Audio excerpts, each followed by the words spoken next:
পুৰণি টিয়ক তথা বৰ্তমানৰ মৰিয়নি সমষ্টিৰ অন্তৰ্গত জকাইচুক আৰু শিমলুগুৰি মৌজা আঞ্চলিক ছাত্ৰ সন্থাৰ তৰফৰ পৰা জলসম্পদ যোৰহাট সংমণ্ডলৰ কাৰ্যবাহী অভিযন্তাক 1 মাৰ্চত স্লুইচ গেটখনৰ মেৰামতিৰ কাম 31 মাৰ্চৰ ভিতৰত সম্পূৰ্ণ কৰিবলৈ দাবী জনাইছে। মৰিয়নি সমষ্টিৰ অন্তৰ্গত চিন্তামণিগড় পঞ্চায়তৰ ব্ৰহ্মপুত্ৰ নদীৰ মথাউৰিত থকা সুচাবাদ স্লুইচ গেটখন বিভাগে মেৰামতিৰ কাম কোনো কাৰণত যাতে ত্ৰুটিপূৰ্ণ নহয় তাৰ বাবে ছাত্ৰ সন্থা আৰু উন্নয়ন সমিতিয়ে নজৰ ৰাখিছে।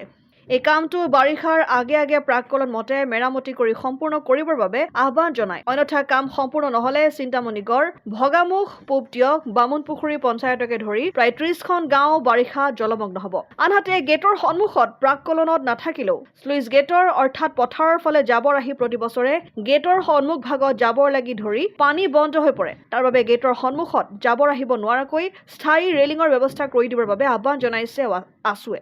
সমান্তৰালভাৱে প্ৰাককলনত থকা নলা খন্দাৰ কামো আৰম্ভ কৰিবৰ বাবে দাবী জনাইছে আছুৱে। উল্লেখযোগ্য যে বিভাগীয় বিষয়া তথা ঠিকাদাৰ সন্থাৰ মাজত যোগাযোগৰ অভাৱৰ বাবে উক্ত কামটো হেমাহি হৈছে বুলি একাংশ ৰাইজে অভিযোগ তুলিছে।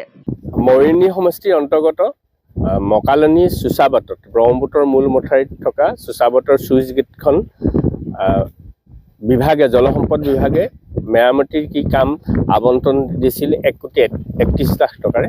সেই কামটো ইতিমধ্যে আজি মাৰ্চৰ 3 তাৰিখ হ'ল। 3 তাৰিখ হোৱাৰ পাছত আমাৰ এটাই সন্দেহ হৈছে, আমি বিভাগকো এই বিষয়টো অৱগত কৰিছোঁ যে 31 মাৰ্চৰ ভিতৰত সুচাবাটৰ চুইচ গেটৰ যি কাম কৰি আছে 31 মাৰ্চৰ ভিতৰত সম্পূৰ্ণ হ'ব লাগে। নহ'লে বাৰিষা সমাগত 1 মাহৰ পাছত আমাৰ নতুন বাৰিষা আৰম্ভ হ'ব। যোৱা বছৰ এপ্ৰিলৰ 9 তাৰিখে এই গেট বন্ধ কৰিছিল পানীৰ কাৰণে। যদি তেনেকুৱা এটা পৰিৱেশ হয় তেতিয়া আমাৰ সমগ্ৰ শিমলুগুৰি আৰু জকাইচুক মৌজাৰ প্ৰায় 30-35খন গাঁও পানীৰ তলত আবদ্ধ হৈ থাকিবলগীয়া এটা পৰিৱেশ ৰচনা হ'ব। তেওঁ খেতি পথাৰ কৰিব নোৱাৰা পৰিৱেশ। সেইকাৰণে বিভাগে যুদ্ধকালীনভাৱে এই কাম কৰিবৰ কাৰণে আমি শিমলুগুৰি মৌজা আৰু জকাইচুক উন্নয়ন সমিতি আৰু শিমলুগুৰি মৌজা আঞ্চলিক ছাত্ৰ সন্থাই বিভাগক দাবী উত্থাপন কৰিছোঁ। আৰু সমান্তৰালভাৱে এই গেটৰ যিকেইটা পালা আছিল ফ্ৰণ্টৰ যিটো থ্ৰী-চাটাৰ পালা, এই পালাকেইটা মানে ৰিপেয়াৰিঙত নধৰাৰ বাবে কৃষক মুক্তি সংগ্ৰাম সমিতিয়ে এই গেটৰ মানে নতুনকৈ নিৰ্মাণ কৰিব লাগিব। যদি তেনেকুৱা হুকা পচলা নীতি থকা হয় তেতিয়া আমি সমগ্ৰ এই অঞ্চলটো আমি পানীৰ তলত থাকিব লাগিব।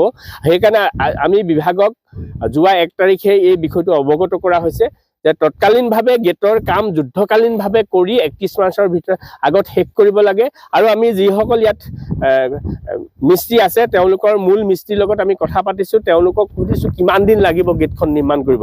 তেওঁলোকে কৈছে আমি এতিয়া কাম দিনে ৰাতিয়ে কৰিছোঁ যদিও আমাক 12 মাৰ্চৰ আগত আমাৰ ওপৰত ঢালাই কেতিয়াও নহয়।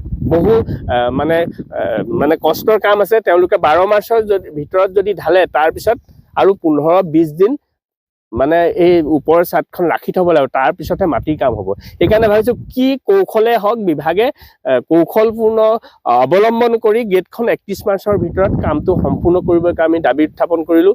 অসমাদিত্য টিয়ক NKS হুণ্ডাইলৈ স্বাগতম। নৰ্থ ইষ্টৰ প্ৰথম GDSI 2.0 ফিচাৰ্ছ ডিলাৰ হৈছে NKS হুণ্ডাই। অত্যাধুনিক সা সুবিধাৰে তৈয়াৰী মষ্ট আপডেটেড হুণ্ডাই ডিলাৰ এতিয়া ডিব্ৰুগড়ত। আমাৰ NKS হুণ্ডাই ডিলাৰত open sales consulted room, customer ৰুমৰ লগতে পুৰণি গাড়ীৰ এক্সচেঞ্জ ফেচিলিটিও ৰখা হৈছে। ইয়াত চেলছৰ লগতে ছাৰ্ভিচ ছেক্টৰৰ সুন্দৰ সুবিধা আছে। প্ৰয়োজনীয় সকলো এডভান্স টুলছ, হুইল বেলেন্সিং, এলাইনমেণ্টৰ অত্যাধুনিক machine, post hydraulic lift, fully train man পাৱাৰৰ লগতে nitrogen gas filling facility, fully automatic car ৱাছৰ ফেচিলিটিও আছে।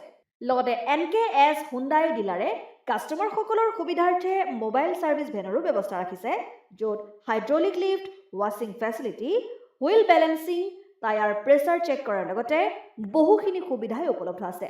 NKS হুণ্ডাইলৈ আহক আৰু সুবিধাসমূহ গ্ৰহণ কৰক।